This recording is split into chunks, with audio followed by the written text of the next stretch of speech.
Welcome to The Verdict. Welcome back to The Verdict. I should say we took a 1-hour break to bring you news on top of the hour and then Poll Stream, our special program that takes a look at what the conversation has been on the social media. And it's a very veritable part of our special election coverage, The Verdict. But before we went on that break, we were discussing whether or not votes still counted in Nigeria. Mr. Gt. Ogunye, one of our guests that we have in the studio, he's still here with us, and we'll be hearing from him for him to conclude those thoughts of his concerning whether or not votes count. But then we have a lady joining the conversation right here, and she is joining us from our Abuja studio, and that's Esther Uzoma, a rights activist and national coordinator, Proactive Gender Initiative, Abuja, and she's there in our Abuja studio. Welcome to the program,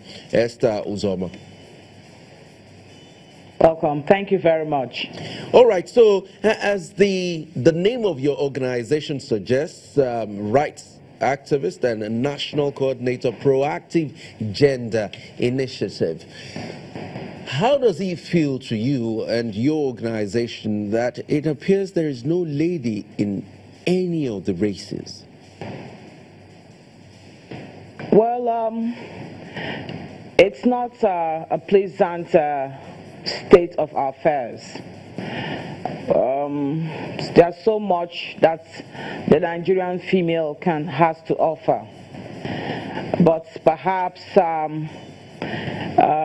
persons of my gender need to seriously re-strategize because apparently the political actors who presently control very strongly the apparatus of political parties, they have no intention whatsoever of making themselves less prominent. Therefore, it is seriously time for the Nigerian woman to re-strategize and question again, our previous strategy, and we just have to launch out and play the Nigerian politics the Nigerian way. Because apparently, in power struggle, nobody concedes power. You make a demand on power. You have to bring a more powerful approach to power. Power consists nothing without a demand. And so it is time for us to really make that strong demand on power. It is time for the powerful women in Nigeria, the wealthy women in Nigeria that make the Forbes magazine, the likes of Folorunsho Alakija. It is time for the godmothers to arise and put money systematically, consciously, strategically, invest money in the political process so that women will emerge and then more gender-friendly reforms and laws will evolve. This is the only salvation.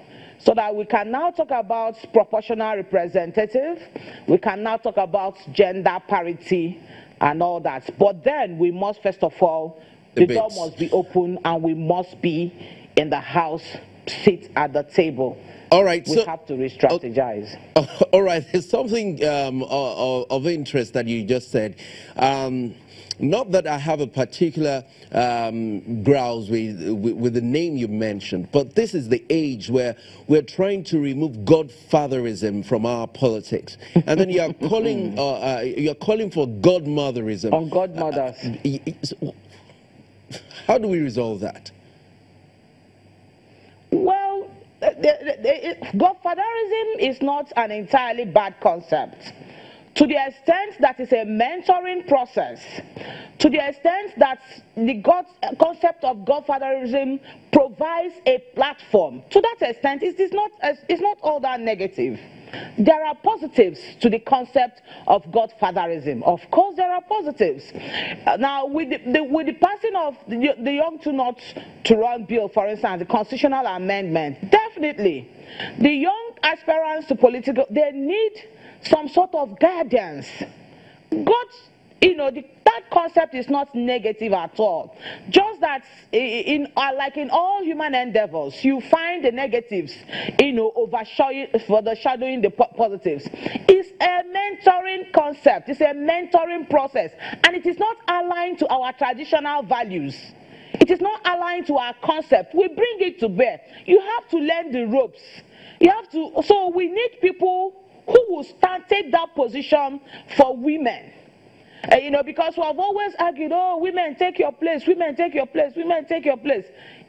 But who exactly? Who are the strong females supporting the female? Remember, ours is a society of very strong matriarchs.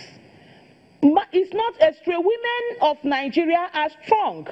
I have again to refer to the likes of Queen Amina of Zauzau. She was a queen that had an expansionist army.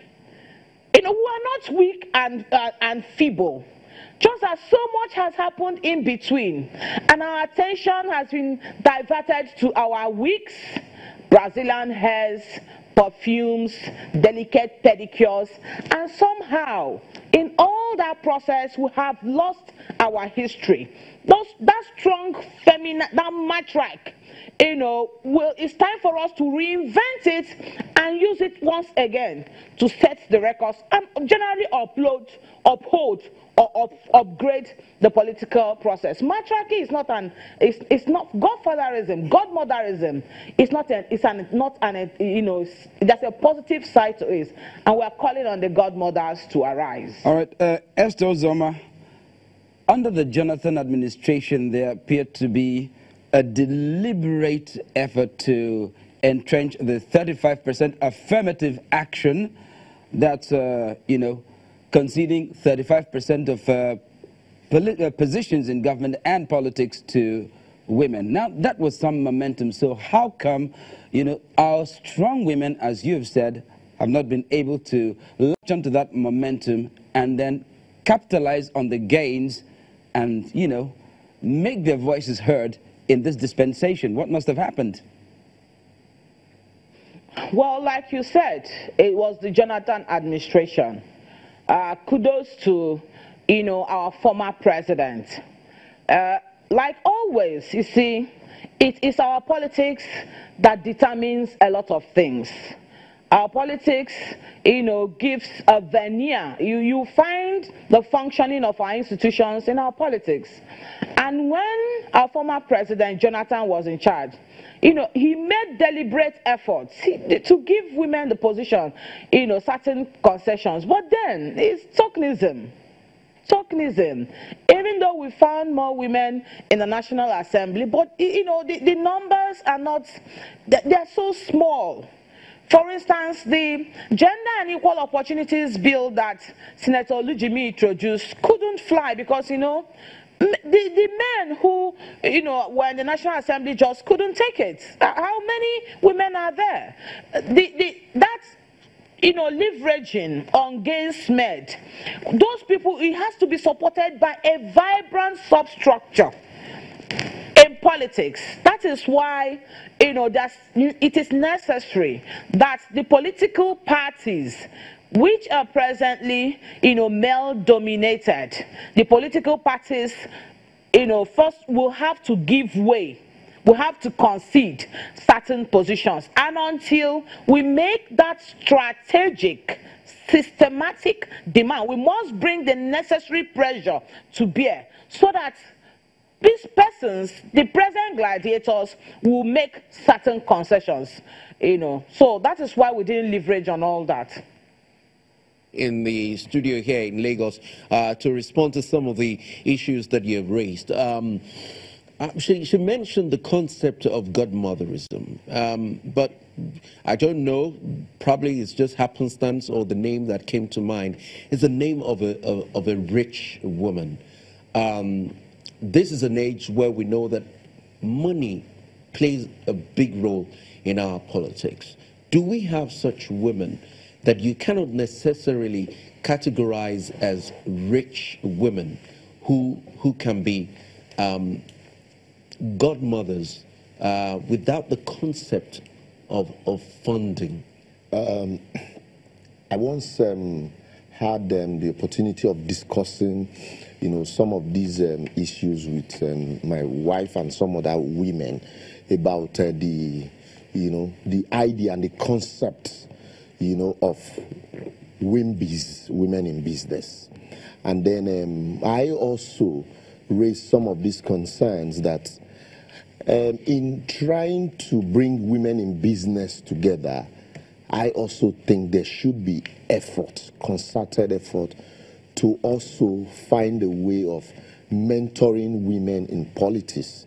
And by mentorship also, finding a way of, bringing women who can not necessarily, the concept of godfatherism like we have it, where, like, we identified the last time, where people see politics as a business venture, where you invest money and you're expecting return.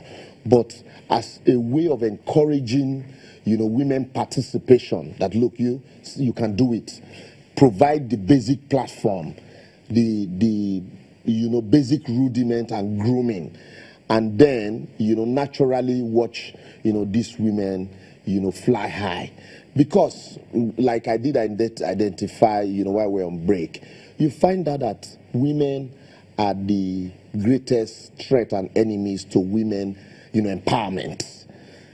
Can you say that again? Yes, women are the greatest threat to women empowerment and women, You say that with also a sense of conviction? Yes, or is I will give you instances. No, there's a reason I say that. I will give you, allow me to. Okay. Sarah Jubril, during the presidential campaigns, where she came to the Eagle Square Arena, she came with some women, but at the end of the voting, she had only one vote. That means even the women that came with her didn't vote for her. We have seen also situations where, women who are given opportunity, like Uzoma did say, tokenism, are given opportunity, not because women, insisted, or that it was, because of the what do I call it now? The push by, the women folks. But because the men felt, okay, let's concede this one to some women so that will be seen to be fair. So at the end of the day, it reduces the importance of those who actually merit and are doing well, that will not need you to, patronize them with those sort of positions. Madam Uzoma is reacting seriously in Abuja. But before we go to her, are we seeing any movement, any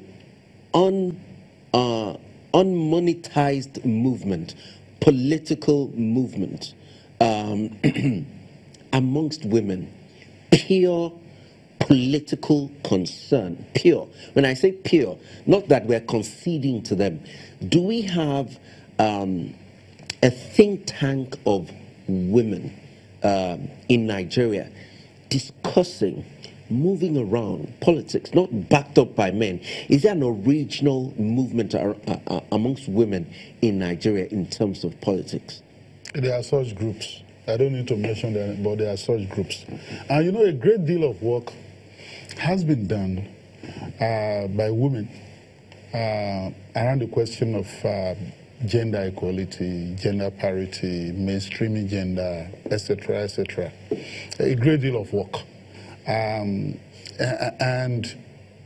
it's not true that women have not been pushing their own agenda. But you have a country that has entrenched patriarchy. A country where the political culture is hostile to women participation, where affirmative action is required to redress and address historical injustices that keep women at home, not encouraging them to come forward to be visible in our public life. So you need such affirmative actions. And so all sorts of suggestions have been made. The 35% thing has been suggested and things like that. I think that what has compounded the struggle to achieve gender equality in Nigeria, even in politics and fairness, is that the primary problem of the inequity of the Nigerian political system confronts all of us. You know, in this election cycle, we've been discussing all that is wrong with our political system, with our electoral system, while drawing attention to all that should be right with it. We've talked about violence, we've talked about vote buy, we've talked about monetization, we've talked about all sorts. In all this, women are at a disadvantage. In terms of money, women are at a disadvantage. Yes. You can say that, sir. So, sorry, sir. You can say that. But then again, he raised the point about Madam Sarah. The chance was there. Men were supposed to support, but the women folk didn't support. Let me address that frontally by saying that that is rather simplistic way of looking at that issue. Look, women, like men, have interest that cut across their gender identity. Yeah, that's the problem. No, just wait with the liberals, just a moment. Okay? So, men will come to the political scale with fellow men. Men will betray their fellow men. They are bought over. Men are always running around, prostituting about, moving from political party to parties. They are men. So men can jump ship. Women can jump ship. So it is not a peculiar trait of women. So if Sarah Jubril came to a place and then you find some women abandoning her, there. Look, in Jos, Obasanjo was produced by the military class, you know, that felt that he should come and become president. Ekweme was there. Men abandoned him. So it is not about a woman having the peculiarity of disloyalty. I don't want us to go that, and I'm saying this. What I'm saying. No, I'm saying this I'm saying this, you know, advisedly. The issue is that even the one you talked about, the Sarah Jubril example that came. So, do we imagine that if in that contest, all those people who wanted to contest, rather than having a solo effort by Sarah Jubril, you have 10 women on their own, favorably comparing in number and strength who feel that and capacity they have an equal chance with men. Somebody like Sarah Jubril, if not, could have emerged. But the point is that you have a solitary figure, Sarah Jubril, coming in there with some women, and then some women felt that they should do whatever. So all these things I've mentioned, money, positioning, power, are used in an exclusionary manner to keep women down. Look, it is not only women they do it to. The exclusionary nature of Nigerian politics is even against some men. Look at what is happening all over. Primary will be conducted, fellow men will be excluded from the primaries. So we're talking about exclusionary politics. We're talking about power being used in a nefarious fashion. But because women occupy historically a position that is disadvantaged, and that's why we're calling about all these affirmative action, things like that. It's not that it's not just a dash. When you talk about affirmative action, if I must tell you, it is in deep recognition of the fact that the gap that has been created by patriarchy, by all the historical, also that you need to do something like that. So that in the United States, there's a commission called Equal Opportunity Commission. You know what it does? It ensures that, and that came after the Civil Rights Bill and all that. It's because they realized that historically in that country, blacks, people of color, are at a disadvantage. So you must then do certain things, put in place certain structure to ensure that they catch up. So affirmative action is not just because you want to give women a dash. So the point I'm making therefore is that I don't really think that the problem we have to deal with that is militating against women inclusion, gender equality, gender mainstreaming is because women don't love themselves. They are so quarrelsome. They are their own distractors. We're not bringing it down. You're making it look very simplistic. We don't fall into that trap. That's what I meant. I'm not ascribing that. Hold on a second. So that we don't fall into that trap again. We have a woman amongst us, and she's been itchy to say something about this. Uzom, what's your response to what Mr. Libera has just said about women? You see, thank you very much, Chief, for that very, very spirited and informed, statement. Women, let's reiterate it again, at the risk of sounding like a broken record. Women are human beings, and they possess that discriminatory quality. They make choices. You don't label women as, oh, women. We are not a homogeneous group. There are all sorts of women. They choose one, they don't choose another. Each time the question of choice in politics, I hear, men say, oh, women don't like each other. Who said so? Men don't like each other either.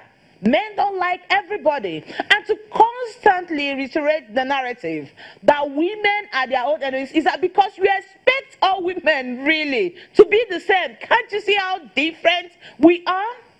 There are women who like to cover their hair. There are women who don't like makeup.